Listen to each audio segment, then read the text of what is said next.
Okay, we've graphing exponential functions, and if you've seen a couple of my other videos, I've shown several examples of, or several mini lessons, I should say, of exponents, solving them, negative powers of zero. So if any of this is confusing, I remind you to go back and review some of the other lessons. I try to break it down as easily as possible, just so you have like step by step, making it short, sweet, and simple. Okay, so let's just review this while we're here, okay? Graphing exponential functions. And like I do with all of these tutorials that I do in Admentum, all these little lessons, I have you do the questions in the videos on your own, just so you can do those on your own and stuff. I go over the basics, definitions, kind of hopefully give you a better understanding of the tutorial. Okay. So let's just talk about this. So the warm-up activity, I'll just kind of go down here. We have points on a graph, as you can see. So what you would do in one of these situations, you evaluate the function for each input listed on the table. So you graph the resulting ordered pairs. So basically x and y.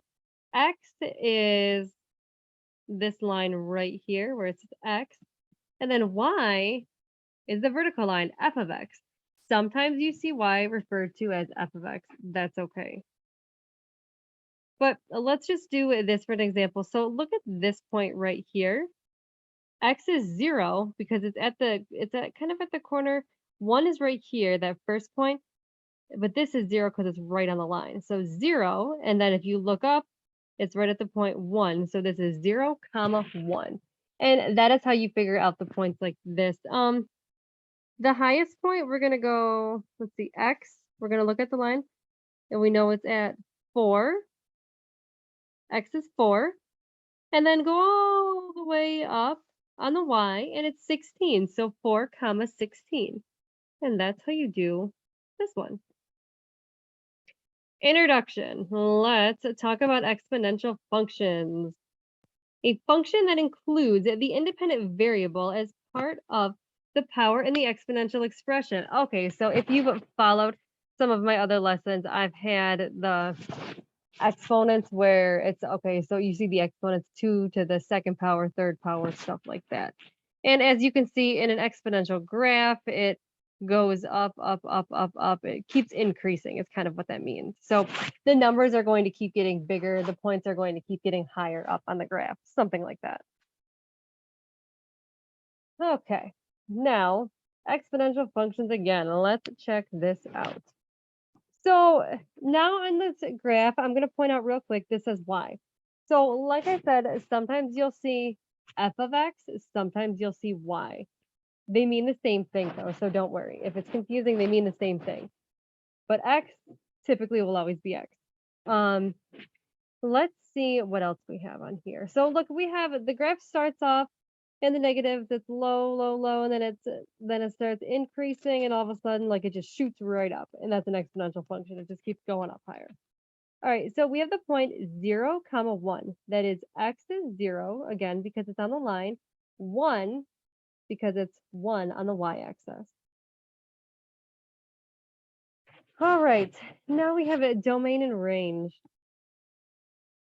Domain is a set of values for which an independent variable is identified. Okay, so independent variable.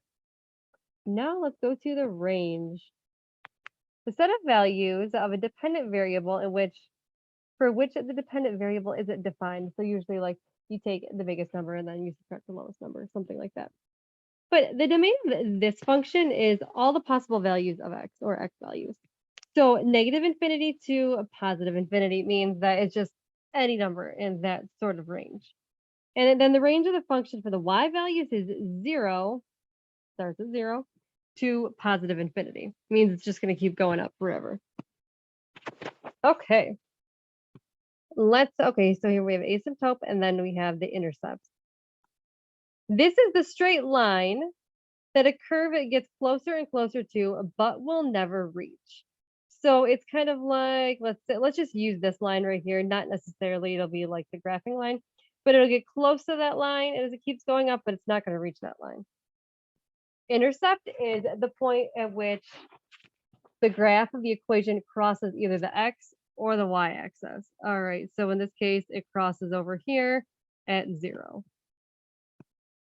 All right, end behavior.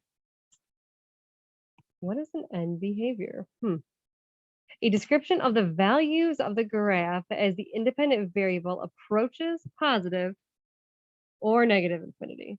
All right, let's move it along. All right, so again, here's some more examples of the exponential functions and how to graph them, kind of what they look like.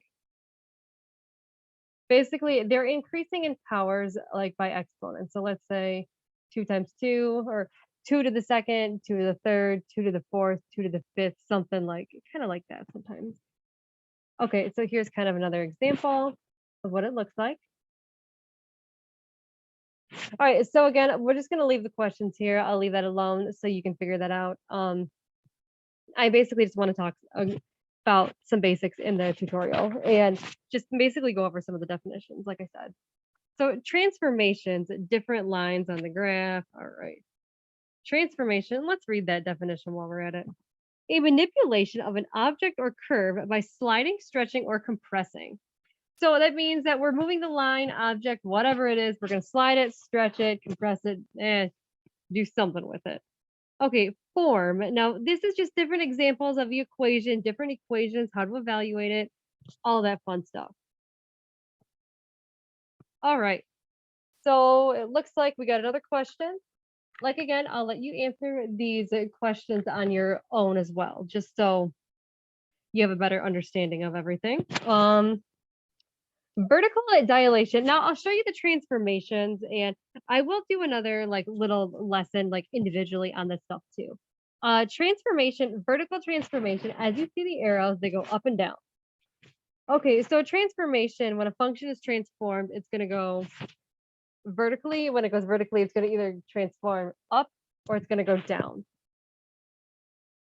Whoops, horizontal. Okay, as you guessed it, you see the two arrows side to side. It's going to go vertical or horizontal dilation. Instead of vertical, it's going to go side to side. Reflection, that means that it's going to flip, kind of flip. And it's going to go about the X or the Y axis. It flips, it just kind of depends on the situation. A horizontal shift is kind of like it's going to turn directions or something like that. It's translated horizontally, it kind of shifts a little bit. It looks a little different too when it's horizontally shift. Vertical shift, kind of the same concept. And as you see on these graphs, I'm going to go over them one more time. So we have vertical dilation. Here's our lines. Horizontal, as you see, they're stretching. They're moving differently. Reflection, well, they look really different there. Horizontal, they've all moved. Vertical shift, they've all changed directions. All right. So let's go to our next slide here. Oh, that's a question. I'll let you answer that. Okay, so we've reviewed the domain and the range, and then the asymptote, intercept, and the end behavior. These are all things that you'll want to know when graphing an exponential function. Okay, now we have another example of a graph here. Another question, we'll let you answer that on your own as well. Okay, f of x equals ex, e to the x. Here's just another example of a graph, another exponential function. Gives you some more information regarding it and the end behavior. And if you've listened to some of those lessons with exponent functions and how to solve exponents, this should be a breeze for you. All right, here's just a couple other graphs, how to transform them. You might see some questions like that too, and just put points on the graph. And that is about it for graphing exponential functions. And oops, let's just go to the end of the tutorial, and nice work.